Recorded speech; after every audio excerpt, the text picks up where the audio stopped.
बोलिए सदगुरुदेव भगवान की जय। अब बहुत शांति पूर्वक एक आपके फायदे की बात बता देते हैं। जिनका जिनका अभी नाम लिखा रहा है, या तो वो अनुष्ठान में लिखवा रहे हैं या अगली कथा में लिखवा रहे हैं, उनके घर तक हमारे कुछ सहयोगी भाई बहन जाएंगे अगले महीने, 2 महीने, 3 महीने में। क्यों जाएंगे? चंदा मांगने नहीं, आपसे कुछ मांगने नहीं, आपको कुछ प्रसाद देने जाएंगे। ठीक है, बिल्कुल निःशुल्क वो प्रसाद होगी। प्रसाद में क्या होगा? तो हरिद्वार से आया हुआ ये हमारे गुरुधाम का गंगा जल है। ठीक है ना, देख रहे हैं हमारे हाथ में, ये हमारे गुरुधाम से प्रसादी आया है। और ये सामान्य जल नहीं है। ये जब महाकुंभ लगी थी ना इस बार, तो उसमें इसको बहुत विशेष तरीके से तैयार किया गया है। विशेष तरीका क्या होता है? घर में लोटा में पानी आपके यहाँ रोज रखा रहता है, पर एक कलश में पानी रख करके जब आप पूजन कर लेते हैं तो उसमें 33 कोटि देवताओं का आवाहन हो जाता है। सभी देवी देवता पधारते हैं उसमें। तो ये एक तो ये गंगा जल है ही, पर इसमें भी विशेष रूप से 33 कोटि देवताओं का आवाहन करके और इसको और भी ज्यादा पावरफुल बनाया गया है। जब समुद्र मंथन हुई थी, भागवत जी की ही कथा है, तो उसमें से अमृत सबसे पहले कलश में लेकर के धन्वंतरी भगवान प्रकट हुए थे। और उस अमृत को पाने के लिए देवता और राक्षस दोनों लड़ रहे थे। देवता तो देवता, राक्षसों को भी पता था कि ये हमें मिल जाए तो मेरा काम बन जाए। तो ये अमृत कलश ही हमारे गुरुधाम से चल के आया है। और इसके साथ साथ हमारे गुरुदेव भगवान का, गायत्री माता का, और हमारे गुरुदेव भगवान के भी, गुरुदेव भगवान जो हमारे दादा गुरुदेव हैं, ये छवि भी आप तक पहुंचाई जाएगी। ये हमारे कार्यकर्ता भाई बहने जो भी पहुंचाएंगे, इसको लेमिनेशन करवा के पहुंचाना है। ठीक है ना, ये लेमिनेशन किया हुआ, इसे देव स्थापना चित्र कहते हैं।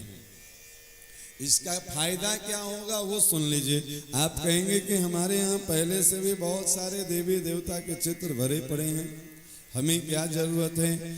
तो आपको हर देवी देवता के साथ साथ गायत्री माता को अपने घर में रखने की, अपने जीवन में रखने की क्या आवश्यकता है, इसकी एक कथा सुन लीजिए पहले, तब समझ में आएगा कि हमें बाकी सबके साथ, चूंकि सब देवता ही हैं, और देवता का अर्थ ही होता है जो देने वाला है,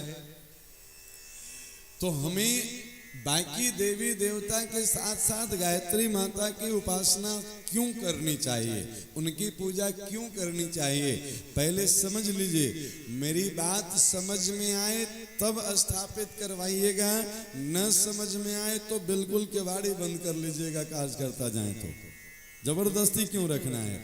अगर श्रद्धा हो तब रखें, श्रद्धा नहीं हो तो बिल्कुल नहीं स्थापित करवाएं। ठीक है ना? तो पहले हम इसका महत्व समझा देते हैं। जिन्हें समझ में आ जाए वो फोन करके भी बुलवा करके, जो नाम नहीं भी लिखवा पाएंगे वो करवा लेंगे अपने यहाँ स्थापित। दोनों में अंतर क्या होगा वो सुन लीजिए। अभी पिछले महीने शिव जी की बहुत आराधना हुई। सावन में लोग खूब देवघर से लेकर के केदारनाथ तक जहां देखो वहां जल चढ़ा रहे थे।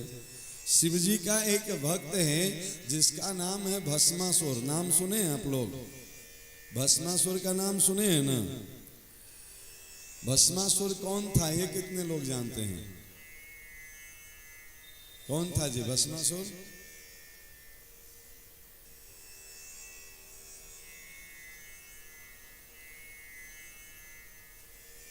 कहीं से कन्फर्मेशन वाली आवाज नहीं आ रही है। भस्मासुर कौन था? राक्षस था।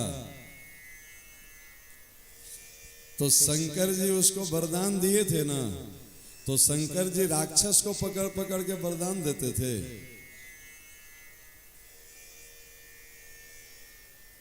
ये क्या बात हुई? अच्छा, तो भक्त था शंकर जी का, तो शंकर जी का भक्त को आप राक्षस कहेंगे? दोनों में कुछ कन्फर्मेशन तो होना चाहिए ना कि वो भक्त था कि राक्षस था, पहले ये तो निश्चित कर लीजिए। आप बैठे रहिए, आपके पास जा रहा है रजिस्टर लेके, वहां चित्रगुप्त जी चल चुके हैं अपने लोक से, वो सब तक पहुंच जाएंगे। पहले यहाँ अभी मेरी कथा सुनिए, आप ध्यान यहाँ रखिए, वो आप तक पहुंच रहे हैं। भस्मासुर शिव जी का भक्त था और इतना प्रिय भक्त था कि शिव जी के पूजा स्थली पे सिर्फ और सिर्फ भस्मासुर का प्रवेश था। जैसे आपका घर है तो आपके दरवाजे पे कोई भी आ सकता है, पर आपके आंगन में कोई भी नहीं जा सकता है। जिसको कुछ जरूरी काम होगा या जान पहचान होगा वही जाएगा। दरवाजे पे तो भिक्षा मांगने वाला भी आ जाएगा तो आ सकता है। चलो आंगन तक सब कोई जा सकता है, पर आपके बेडरूम तक सब कोई जा सकता है क्या? नहीं जा सकता है। कौन जाएगा आपके बेडरूम तक? तो आपके एकदम नजदीकी परिवार कोई आ जाए तो वो प्रवेश कर सकते हैं। और आपके पूजा रूम तक तो और सबका प्रवेश नहीं है। जो बहुत स्पेशल, जो साधक स्तर के लोग होंगे उन्हें ही आप पूजा रूम में जाने देंगे। तो शिव जी के पूजा स्थली, जो साधना स्थली थी, वहां तक सिर्फ और सिर्फ भस्मासुर का प्रवेश था। शंकर जी जो चिता भस्म लगाते हैं, आज भी उज्जैन में भस्म आरती होती है, वो चिता भस्म लाने का काम भस्मासुर करता था। एक दिन उसकी सेवा से शंकर जी प्रसन्न हो गए और बोले, बेटा तो वरदान मांग, आज जो मांगेगा सो देंगे। तो भस्मासुर के मन में विश्वास नहीं हुआ कि जो मांगेंगे सो मिल जाएगा। ये तो यही बात हो गई कि अचानक से आपको फोन आए और उधर से बोलने वाला कहे कि हम भारत के प्रधानमंत्री बोल रहे हैं, कल आपके यहाँ चाय पीने आएंगे, तो विश्वास होगा आपको? नहीं होगा ना। लेकिन अगर एकदम कन्फर्म सूचना मिले कि नहीं सच में प्रधानमंत्री ही बोल रहे हैं, तब फिर आपकी जो है सो पसीना छूटेगा कि भैया प्रधानमंत्री कल चाय पीने आएंगे, तो अकेले थोड़े आएंगे, उनके साथ पूरी बारात आएगी। तो दरवाजे पे कम से कम 50 कुर्सी की तो व्यवस्था होनी चाहिए, और चाय भी बनेगी तो कम से कम 50 कप तो बनेगी।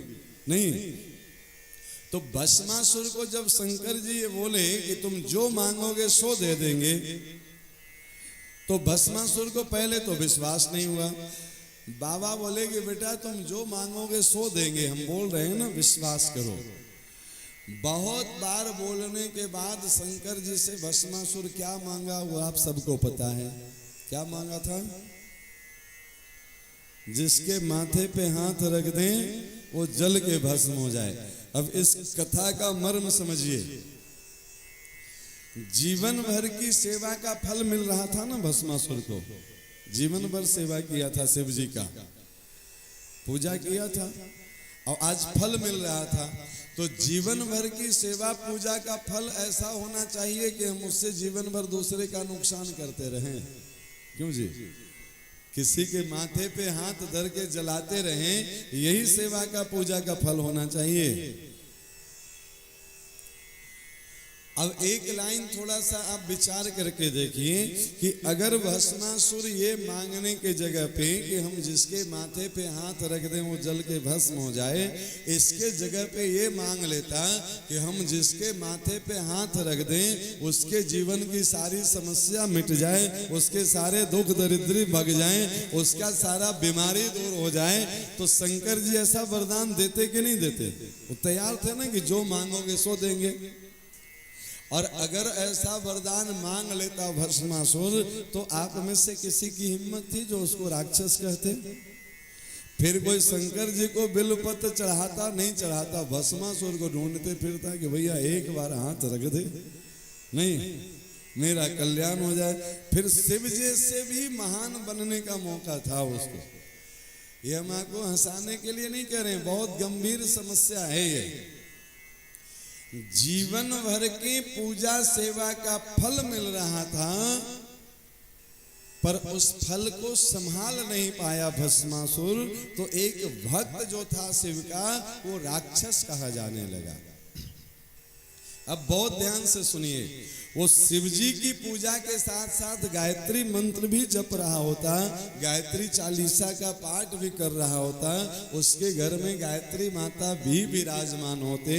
तो शंकर जी जब वरदान देने आए थे ना, तो गायत्री माता उसके कान में जाकर के बता देते, सद्बुद्धि दे देते कि शिव जी से लोक कल्याण का वरदान मांग ले और तुम भक्त से देवता बन जा। इसके लिए जरूरत है गायत्री मंत्र की। समझ में आया? आप किसी भी देवी देवता की पूजा उपासना करेंगे तो उनका नाम ही है देवता, वो देंगे, पर वो देंगे पर वो संभलेगा कैसे? ये सद्बुद्धि गायत्री माता देंगे। गायत्री सद्बुद्धि की देवी है। आप लक्ष्मी की पूजा करें, सिंह लग्न में करें चाहे वृष लग्न में करें, लक्ष्मी मिल गई, प्रसन्न हो गई। उसी लक्ष्मी से बाजार से शराब पी करके कोई नाली किनारे पड़े हैं, ऊपर से और कुत्ता आ रहा है, गंगा जल डाल के मुंह में चला जा रहा है, पता नहीं चल रहा है। वो भी तो पैसा से मिल रहा है कि नहीं मिल रहा है? लक्ष्मी की कृपा तो हो गई, पर लक्ष्मी संभलेगा कि नहीं संभलेगा इसकी गारंटी कौन लेगा? तो लक्ष्मी अगर धन देंगी तो गायत्री माता आके सद्बुद्धि देंगी कि इस पैसा से एक बार कथा करवा ले ठाकुर जी का, इससे तुम्हारा कल्याण हो जाएगा। ये कौन देता है सद्बुद्धि? अच्छा, समाज में इसी पैसा से लोग एक एक दिन ऑर्केस्ट्रा में इससे ज्यादा पैसे खर्च कर रहे हैं। 7 दिनों की कथा में जितनी खर्च होती है प्यारे, एक एक रात की ऑर्केस्ट्रा में लोग उससे ज्यादा गड्डी उड़ा के चले जाते हैं। पैसा वहां खर्च हो रहा है कि नहीं हो रहा है? लक्ष्मी की कृपा तो वहां भी है कि नहीं है? तभी तो हो रहा है ना। पर उसी पैसे से आप जो है सो अश्लील नृत्य करवा रहे हैं और उसी पैसे से कोई भगवान का भजन करवा रहा है। ये सद्बुद्धि कहीं से मिलती है तो वो गायत्री माता से मिलती है प्यारे। इसलिए हर घर में गायत्री माता और भाव की गंगा बहनी चाहिए आपके यहाँ। तो ये आपके यहाँ हमारे गुरुधाम का प्रसाद है। इसमें देख लीजिए गायत्री माता है, हमारे गुरुदेव माता जी हैं और इनके भी गुरुदेव भगवान हैं। इसमें गायत्री मंत्र लिखी हुई है और इसमें आपके लिए प्रार्थना भी की गई है। हे परमात्मा, हम सबको सद्बुद्धि दें, उज्जवल भविष्य के मार्ग पर आगे बढ़ाएं। अब इसका फायदा क्या होगा वो सुन लीजिए। आपको बोले थे ना कि थोड़ी रामचरितमानस की चर्चा करेंगे। लगी आग लंका में हलचल मची थी, विभीषण की कुटिया फिर क्यों कर बची थी। पूरे लंका जल गई प्यारे, विभीषण की कुटिया नहीं जला। इसका कारण क्या था? तो लिखा था यही नाम कुटिया में उसने, हरि ओम तत्सत, हरि ओम तत्सत। वर्णन आता है, सुंदरकांड पढ़ लीजिएगा। रामायुध अंकित गृह शोभा वर्णि न जाय, नव तुलसी का वृंद तह देख हरस कपिराई। हनुमान जी गए तो क्या देखे? विभीषण के कुटिया के आगे शंख चक्र गदा पद्म का चिन्ह छपा हुआ है। ये है राम आयुध। राम का आयुध मतलब राम का हथियार। राम ये 4 हथियार लेके प्रकट हुए हैं। भय प्रगट कृपाला, दीन दयाला, कौशल्या हितकारी, हर्षित महतारे, मुनिमन हारे, अद्भुत रूप विचारे। लोचन अभिरामा, तनुगन श्यामा, निज आयुध भुजा चारी। 4 भुजा में अपने आयुध शंख चक्र गदा पद्म लेकर के वो प्रकट हुए हैं। ये उनका हथियार है। आप हमारा बैनर बाहर लगा हुआ है, देख लीजिए, उस पे ये 4 चिन्ह आपको दिख जाएंगे। ये चिन्ह सिर्फ उन्होंने अपने दरवाजे पे बना के रखा था। ये चिन्ह आपके घर में भगवान है, भगवान की छवि है, कोई मंत्र लिखा हुआ है, तो ये फिर हमारा घर नहीं रह गया, ये फिर भगवान का घर बन गया। और जिसका घर राम का घर बन गया उसकी सुरक्षा की जिम्मेवारी हनुमान की होती है। नहीं, राम दुआरे तुम रखवारे। राम दुआरे तुम रखवारे का अर्थ ये नहीं है कि वो अयोध्या में राम के घर में रखवाली करते हैं। जिस जिस घर में राम विराजमान हो, जिस जिस घर में कृष्ण विराजमान हो, जिस जिस घर में गुरुदेव गायत्री माता विराजमान हो, उस हर घर की सुरक्षा की जिम्मेवारी मेरे हनुमान जी की है। आज जिस घर की सुरक्षा की जिम्मेवारी हनुमान जी ले लें, उसका कोई नुकसान पहुंचा सकता है? क्यों जी? तो अपना घर में अपना नेम प्लेट लगाने से बढ़िया है कि ठाकुर जी का नेम प्लेट लगा दीजिए। उसको राधा कुंज बना दीजिए, उसको बांके बिहारी का भवन बना दीजिए, उसको गुरुदेव भगवान का जो है सो भवन बना दीजिए। उसमें रहने वाले साधु संत जैसे विचार आचरण करने लगे तो फिर साधु संत के तुम रखवारे, असुर निकंदन राम दुलारे। अपनी जिम्मेवारी हम अपने माथे पे लिए फिर रहे हैं, इसलिए लोग नुकसान उठा रहे हैं। अपनी जिम्मेवारी दे दीजिए भगवान के हाथों में। अब सौंप दिया इस जीवन का सब भार तुम्हारे हाथों में। इसमें कोई घाटे का सौदा तो है नहीं, रुपया पैसा आपसे मांगा जाएगा नहीं, पर उसकी विधि है। जो भी जाएंगे वो जाने वाले भी सुन लें और जिनके यहाँ जाएंगे वो भी सुन लें। कोई आपके यहाँ जाए और ये पैकेट दे करके दरवाजे से वापस जाने लगे तो उसे पैकेट भी वापस दे दीजिए कि बहन जी हमें नहीं चाहिए। ऐसे नहीं पहुँचाना है। बजावते आपके यहाँ जाएंगे और आधे घंटे का वो पूजा करवाएंगे, इनकी स्थापना करवाएंगे। आपके यहाँ पंचोपचार से जल अच्छा फूल प्रसाद से इतनी व्यवस्था तो हर घर में रहती है, कोई बहुत बड़ी बात नहीं है। और अगर ये भी नहीं हो तो मेरे तरफ से जो जाएंगे उनको ये व्यवस्था उपलब्ध करवा दी जाएगी कि पंचोपचार पूजन की सामग्री भी आप साथ में लेके चले जाएं। एक रोली का डब्बा रख लें, एक सुपारी का डब्बा रख लें, कलावा का पैकेट रख लें, थोड़ा सा अक्षत रंग के रख लें। इतना सामान आप घर से लेके जाएं। थोड़ा सा प्रसाद में आप इलायची दाना या मिश्री लेकर के चले जाएं। कोई बाहर नहीं देना है किसी पे। हाँ, आपके घर में देव स्थापना करवाने कोई आए हैं देवात्मा हिमालय से, अगर उनका स्वागत करने का मन बने तो आप उनको एक कप चाय पिला दीजिए। आपको लगे कि हमारे यहाँ भगवान की स्थापना हुई है तो 150 रुपया दक्षिणा दे देनी चाहिए। तो वो जो जाएंगे उनसे आप रसीद कटवा लीजिए या जो भी उनकी व्यवस्था हो एक बार बात कर लीजिए। पर भगवान का कोई कीमत नहीं है, इनकी कोई कीमत नहीं है, ये निःशुल्क आप तक जाएंगे। ठीक है ना। तो ये छवि भी और ये गंगा जल की डिबिया भी, ये 1100 घरों में हमको स्थापित करवाना है पूरे लखीसराय में। तो इस कथा में जितना हो पाएगा हो पाएगा। इसके जस्ट 2 महीने बाद हम फिर आपके यहाँ आ रहे हैं। छठ के पारण के दूसरे दिन क्यूल बस्ती में बचपन प्ले स्कूल है। बस स्कूल के ग्राउंड में ही हमारी कथा होने वाली है 7 दिनों तक। तो फिर उस समय देखेंगे पूरे क्यूल बस्ती में इसको घर घर तक पहुंचाएंगे। उसके जस्ट बाद आपके यहाँ बड़ी दुर्गा मंदिर में क्यूल बस्ती की कथा पूरी होगी कार्तिक पूर्णिमा को। और अगहन कृष्ण पक्ष प्रतिपदा से आपका बड़ी दुर्गा स्थान या अष्टघटी दोनों उन्हीं का कमेटी में है। जो इस पे निर्णय होगा वो फिर पता चल जाएगा, लेकिन ज्यादा उम्मीद है कि बड़ी दुर्गा स्थान में ही होगी। वो 11 दिन का जो विशेष अनुष्ठान होना है जिसमें रुद्राक्ष की प्रसाद, तुलसी की प्रसाद बटेगी, वो दुर्गा स्थान से ही बटेगी पूर्णाहुति पे। ठीक है ना। तो जो लोग उसमें अपना भागीदारी करना चाहते हैं, अगहन प्रतिपदा को आप आकर के दुर्गा मंदिर में मिल लेंगे या कार्तिक पूर्णिमा के पहले हम बचपन प्ले स्कूल में रहेंगे, आप वहाँ भी मिल सकते हैं या हमारे फोन से भी संपर्क कर सकते हैं। मेरा कोई भी वीडियो निकाल लीजिए, यूट्यूब सर्च करिए, आप एक बार चैनल सब्सक्राइब कर लीजिए। डॉक्टर मनोहर मिश्र जी महाराज लिखेंगे, वहाँ पे लाल रंग से लिखा होगा सब्सक्राइब, उसको दबा देंगे।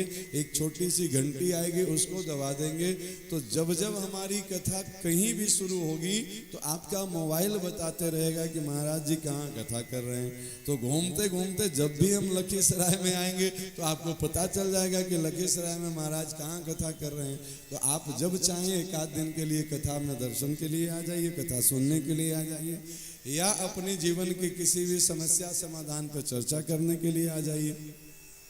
बिल्कुल निःशुल्क उपलब्ध हैं आपके लिए, कोई फीस नहीं है। तो अभी ये 3 कथा हैं और हमें पूरा भरोसा है कि गुरुदेव भगवान की कृपा से ये 1100 घरों तक ये गंगा जल और हमारे गुरुदेव का छवि गायत्री माता के साथ लखीसराय के 1100 सौभाग्यशाली लोगों तक पहुंचेगी पक्का। अब उसमें इस कथा से जितने लोगों का सौभाग्य होगा वो लाभ लेंगे। तो अभी जो नाम लिखवा रहे हैं सबसे पहले उनके घर तक पहुंचना है। उनका मोबाइल नंबर आपको दे देंगे, आप उनसे टाइम ले लेंगे कि बहन जी बताइए आपके यहाँ कब आए, कितने बजे आए, और आधा घंटा से ज्यादा का कर्मकांड भी नहीं कराना है, कोई लंबा चौड़ा यज्ञ नहीं। सीधे सीधे वहां जाएं, हाथ पैर धो करके उनको पहले से कहें कि आप नहा फिज के तैयार रहिएगा, हम इतने बजे आएंगे, और बस सत्कर्म करवाना है, गुरुदेव गायत्री माता का आवाहन करवाना है, और प्रार्थना करके बहुत करें तो आप गायत्री चालीसा का पाठ कर दें, गायत्री माता की आरती कर दें, बस इतना ही करना है, कोई लंबा चौड़ा पूजा नहीं। हाँ, ये पंचोपचार पूजा करना उनको और सिखा दें। अगर नए लोग हैं तो जल चढ़ाना, फूल चढ़ाना, चंदन लगाना, भोग लगाना और आरती कर लेना। आप घी से न कर सकें तो कपूर की आरती कर लें। उस आरती में बहुत सावधानी रखिएगा, बाजार का जो पैकिंग वाला घी आ रहा है उससे कोई पूजा पाठ न किया करें। वो घी के नाम पे सीधे सीधे चर्बी पहुंचाया जा रहा है आप तक।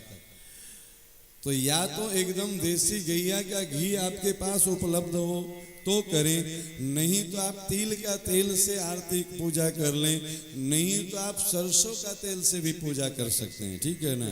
नारियल का तेल का उपयोग कर लीजिए, पर वो चर्बी वाला घी जो आप समझ के ले आते हैं 10 रुपया में एक डब्बा पूजा वाला घी दे दीजिए। वो पूजा के लायक तो छोड़िए, वो छूने के लायक भी नहीं है। अब एक समस्या है कि महाराज देसी गाय का घी मिलता नहीं है, तो जिन्हें नहीं मिलता है वो फिर हमको फोन कर लीजिएगा, आपके घर तक देसी गैया का शुद्ध घी पहुंचा देना मेरी जिम्मेवारी है। 2 प्रकार के घी मेरे पास मिलती है, एक तो मशीन से बना हुआ, उसका कीमत 1000 रुपये लीटर, और एक जो हाथ से दही मथानी से जो घी निकलती है उसका कीमत 1600 रुपये लीटर। ऑनलाइन आपके घर तक पूरे भारत में कहीं भी पहुंचाई जाती है। जिन्हें जितना चाहिए उतना मिलेगा, 10-20 नहीं, 100-200 लीटर की जरूरत हो आप 12 बजे रात में फोन कर लीजिए, मैसेज कर दीजिए, मेल कर दीजिए, उतना पैसा अकाउंट में ट्रांसफर करिए, और विदिन 1 वीक 8 दिन के अंदर आप भारत के किसी कोने में होंगे, आपके घर तक ही पहुंचेगा। तो श्रद्धा हो तो बढ़िया घी उपयोग करें पूजा में, नहीं हो तो तिल का तेल उपयोग करें, सबसे बढ़िया शुद्ध मिल जाएगा। बाजार का वो पैकिंग वाला घी चाहे किसी कंपनी का हो, किसी काम का नहीं है, ठीक है ना।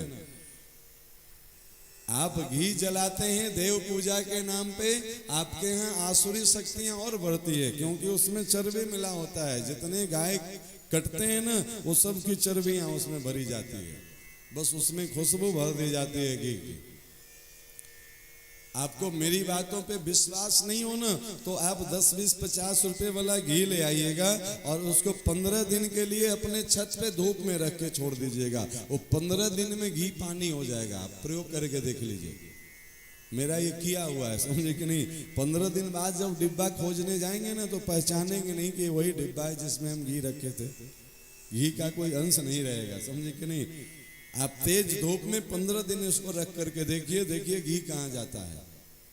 ओरिजिनल घी को आप 1 साल रख के देख लीजिए, वो कहीं नहीं जाएगा, बार बार वो पिघलेगा फिर जमेगा, समझे कि नहीं। इसलिए ये पंचोपचार पूजन की विधि जो जाएंगे वो बता देंगे। घर घर में ये देव स्थापना का कार्य, ये हमारे गुरुदेव भगवान के चित्र के साथ इसमें कुछ बुक भी हैं, पता नहीं कौन सी बुक है, वो भी देख लेते हैं। हाँ, ये उसी से संबंधित है, ये उपासना से संबंधित है। इसमें एक संकल्प पत्र है, इसे भरवा लेना है। और जो कार्यकर्ता लोग जाएंगे, अगर उस समय उनको कोई परेशानी हो क्षेत्र में जाने में, तो वो भी हमसे फोन पे संपर्क कर लें कि हाँ महाराज जाने में ये परेशानी आ रही है, इसका समाधान क्या है। तो आप अपने लिए भी और आप अपने सहयोगियों के लिए भी मेरा नंबर जरूर रखें और एकदम हॉटलाइन पे महाराज जी कभी भी उपलब्ध हैं। बस कथा के समय में फ़ोन मत करिएगा। शाम में 3 बजे से लेके 9 बजे तक ये मेरे ठाकुर जी का समय होता है। इस समय को छोड़ करके आप जब चाहें तब फ़ोन कर लें। हम फ़ोन नहीं उठाएंगे तो ज़रूर उधर से फ़ोन आएगा आपको, ठीक है ना। बस आप इतना कृपा कर दीजिएगा कि 3 बजे से लेके रात्रि 9 बजे तक, शाम 3 बजे से रात्रि 9 बजे तक ये मेरा अपना भी समय नहीं है। हम चाहें भी तो आप बहुत कुछ करेंगे ना, तो इस समय अगर फ़ोन करेंगे तो मोबाइल मेरे पास ही होता है, हम ऑन करके छोड़ देंगे, आप कथा सुनते रहिएगा। इससे ज़्यादा हम यहाँ कुछ नहीं करते हैं। मेरे पास फ़ोन अभी भी आते हैं, कुछ नए लोग या कुछ बहुत ज़रूरतमंद होते हैं तो कर लेते हैं, जो जानते हैं वो तो करते नहीं हैं। तो यहाँ बस एक ही काम है, मोबाइल ऑन कर देंगे, रिसीव कर लेंगे। जितनी देर इच्छा है कुछ भगवान की वाणी आप भी सुन लीजिए, कुछ आपका भी कल्याण हो जाए, बस इसलिए यहाँ रखते हैं। हाँ, इसके बीच में आप एकदम कभी भी फ़ोन कर सकते हैं। शाम 3 बजे से 9 बजे रात्रि के बाद, सुबह फिर रात में 10 बजे से लेकर दिन में 2 बजे तक, जब चाहें तब आप मेरा नंबर मिला लें। लेकिन बहुत ध्यान दें, कभी भी गप करने के लिए फ़ोन नहीं करें। कोई बहुत आवश्यक हो या आध्यात्मिक चर्चा करनी हो तभी फ़ोन करें। बिना मतलब की हालचाल पूछने के लिए फ़ोन नहीं करें। मेरा हालचाल खूब बढ़िया ठाकुर जी की कृपा से चकाचक रहता है, इसलिए गप करने के लिए कभी फ़ोन नहीं किया करें। बहुत आवश्यक काम हो या कोई जीवन में आध्यात्मिक उन्नति से संबंधित बात पूछनी हो तब आप फ़ोन किया करें। तो ये कार्यकर्ताओं के लिए भी है और आपके लिए भी है। तो इसलिए हम चाहेंगे कि एक भी घर न छूटे। जितने लोग बैठे हैं सब अपना अनुष्ठान में नाम लिखवा दीजिए, ताकि अभी तो प्रसाद मिल ही जाए, जन्माष्टमी पे भी प्रसाद मिल जाएगी। ऊपर से और डबल प्रसाद क्या मिलने वाला है, जो 11 दिन का अनुष्ठान होने वाला है ना, उसकी प्रसाद भी आप तक पहुंच जाएगी। इसलिए तो आपका नाम पता लिखा जा रहा है। घर घर तक ये 3 बार प्रसाद पहुंचेगी, 1 बार नाम लिखवाने का फायदा है। बहुत सारे लोग ऑनलाइन भी लिखवा रहे हैं, तो जो लाइव कथा सुन रहे हैं वो भी ऑनलाइन भी लिखवा सकते हैं। हमारे व्हाट्सएप पे, हमारे मेल आईडी पे अपना नाम, पता, मोबाइल नंबर लिख के भेज सकते हैं। हाँ, किस कार्य के लिए भेज रहे हैं वो लिख के भेजें, कि 11 दिन के अनुष्ठान के लिए है, कि अगले कथा की तैयारी के लिए है, कि ये देव स्थापना के लिए है। जिससे संबंधित बातें हों वो स्पष्ट लिख करके भेजें।